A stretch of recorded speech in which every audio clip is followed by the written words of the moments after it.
Matt Berner, you're taking a look at the Stronach 5 sequence for Friday, November the 23rd. 5 races from across the Stronach family of racetracks, 12% takeout, $1 base bet. You know the drill by now. First leg of this week's Stronach 5 kicks off with the 8th race at Laurel Park. It's a starter allowance. As I've done for most of these videos, if you haven't seen them before, usually just throw out some horses, some opinions. Take it, leave it, totally up to you. This isn't a ticket. This isn't exactly how I would play the sequence, just offering up some opinions.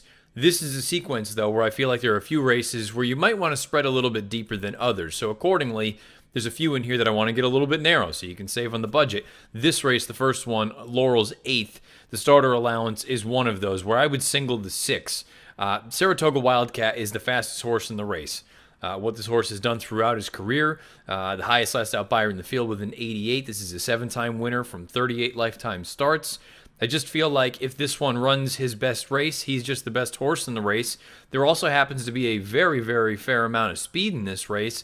And there's a part of me that thinks that Saratoga Wildcat at least has the ability, if necessary, to sit off of a target and still be able to get the job done. Whereas there are a number of these other horses that I believe are dependent on the lead. And if they don't get it, I don't think they're going to be able to get the job done. So to me, this opening leg, this is one where I'd get quite narrow. And if you want to use some other horses, go right ahead. The 6 would be the one that I would put most of my eggs in as far as that basket is concerned. That's the opening leg, leg A of this sequence. We move on to leg B. We go down to Gulfstream Park West, the 8th race down there. This is one of those races that I'd like to spread a little bit deeper. It's a non-winners of one other than 6 furlongs on the main track. I'd use probably in the vicinity of 5 horses. The 1, the 3, the 4, the 8, and the 10.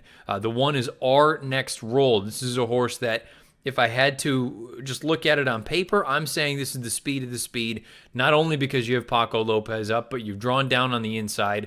I think there's only one way for this horse to go. All 3 lifetime victories, gate to wire fashion. I think Paco sends and tries to take this field gate to wire. The 3 is Heaven's Humor, a debut winner most recently, in for a $35,000 claiming tag. That race came in gate to wire fashion, Time Form US, had all the fractions color-coded blue.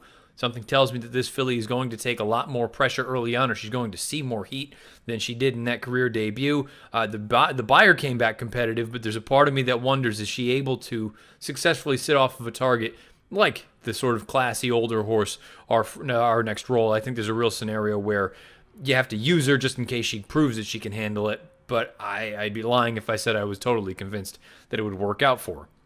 The 4 is Day by Day. Day by Day is 4 of 19 lifetime, 11 times second or third. So I can understand anyone that would look at her and say, more of an underneath type of horse. But the company that she has kept in each of these past few races, I think that makes her a legitimate threat in here. And from a speed figure standpoint, each of the 6 most recent races, if she runs any of those, I think she has a giant chance in here. And she is not dependent on getting the lead. I think you have to consider her. The 8 horse is another one that I made mention of. Body High. Highest last out buyer in the field, or co-highest anyway, with a 77. Goes out for Jorge Navarro.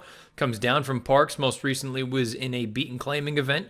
Now we try that N1X level down here at Gulfstream West. This is a Florida bred. Another one that's going to be forwardly placed, but I don't think is dependent on having the lead. And the other horse that I would consider in here is the number 10, Livin' a Dream.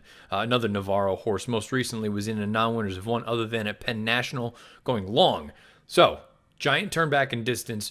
I think this one is going to really, I don't want to say be dependent on, but would really seriously benefit from a significant pace setup in front, and then she could come with some sort of a run from slightly off of it. I'd be surprised if she was up there pushing the pace. So those would be the 5 horses I would consider for the second leg of the Stronach 5. We move on to leg C, the third leg. It's maiden special weight race at Laurel, 6 furlongs on the main track, an overflow field, but 14 of them are in the body. You've got a number of first-time starters. Anything can happen with those horses. We're well aware of that. I'm looking at it saying, you know what? 3 horses that I think just kind of make the most sense in here. 2 of them have had some success, and I'll take a look at one of the other first-time starters. The horses with success already, the 1 Fashion Faux Pas. And I say success. Horse debuted most recently, was bet down to 2-1 for Arnaud Delacour. That was back on November the 2nd. Showed big speed at 7/8 of a mile. Paid the price. Finished up the track. Now we come back, second lifetime start. Slight turn back in distance to 3/4. I think this one fits in here very well. And again, down from the inside, Carrasco's got one way to go. You got to send and try to set the pace. The 13 is one of the first-time starters, the only first-time starter that I would be using. That's Angry Ocean going out for Horatio De Paz. Now, De Paz his numbers with 2-year-olds, with first-time starters, all of that sort of thing. Very, very strong. The Giants' Causeways usually take a little bit of time before you see their best. He's only about 9% with the first-time starters, but I do find it interesting that the damn Lady Rapper, she ended up throwing a horse that you may be familiar with. A horse called Princess Violet, who's a Grade 1 winner on dirt sprinting. She won the Grade 1 Madison, so Angry Ocean is a half to Princess Violet. This horse may want to go longer when it's all said and done because Princess Violet was more of a 7/8 one-turn miler, but if a first-time starter is going to win, I think this could certainly be the one.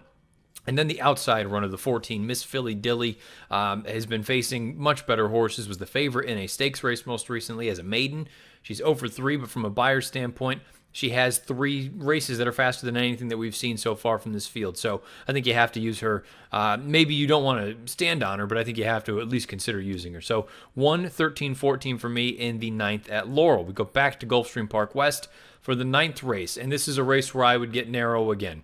It's 5 furlongs on the turf, maiden $10,000 claimers.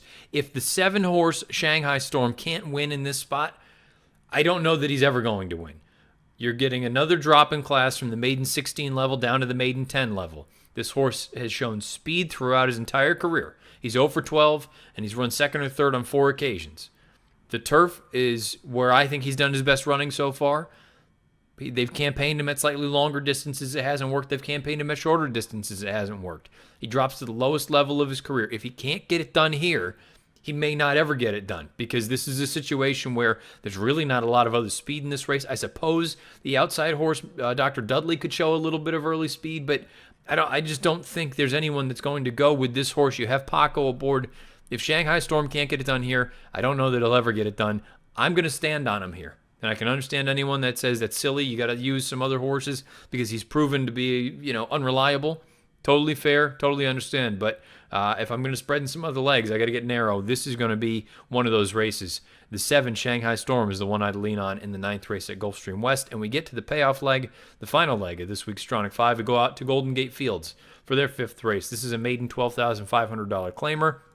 I would be looking at 5 horses. The 4, the 7, the 8, the 9, and the 10. The 4 is My Little Fat Boy. This is an interesting horse, drops in class from the maiden 25 level to the maiden 12.5 level. Has shown some speed, but has also shown the ability to sit a little bit off of it. Admittedly, some of the finishes have not really been there for this horse, but I'd anticipate him being relatively close to the pace in this spot. The 7, Mo Dinero for Jerry Hollendorfer. Comes back up from Southern California, tries synthetic for the first time. Never a guarantee that it'll end up working, but from a speed figure standpoint, this horse fits in here very well. Look, if he takes to it, I think he's a major, major player, dropping from that maiden 30 and for the maiden 12.5. The 8-horse, Hennessy on Tap, debuted in most recent start. That was November the 2nd, going 5.5. Just kind of an even finish. You see that he had a little bit of an issue at the start where he ducked outward, but the 40 Beyer at least makes me think that a second time out starting horse, perhaps you do get a forward move. And if this horse breaks into the 50 range, yeah, have to call a spade a spade. I mean, that makes this horse a legitimate player in here at what might be a little bit of a decent price. The 9 Classic Champ, blinkers go on for Ed Moger's horse. This one stays at the maiden 12.5 level, but turns back from a mile to this 5.5 distance. I admittedly a little bit concerned about being outrun early with the blinkers going on. Perhaps that keeps Classic Champ at least within shouting range of the front end. And the outside runner, Style Daddy. This is just a horse where, again, if you need to cut on the budget, I can understand. I just wanted to throw this one in there a little bit. At the end of the day, there really hasn't been a ton. This is the only foal that she's ever had to actually get out on the racetrack. The first-time starters for Champ Pegasus, hit or miss. Nothing that really to write home about. But again, the outside draw in a race that if you're going to spread and you have the ability, I would suggest just adding in a few kind of wacky horses, because then, especially with an instance like this with the $1 base bet and the 12% takeout, perhaps this is an opportunity in this finale where, if you're alive, you could be setting yourself up for a nice little score here. So always a fun sequence, the Stronach 5 this week.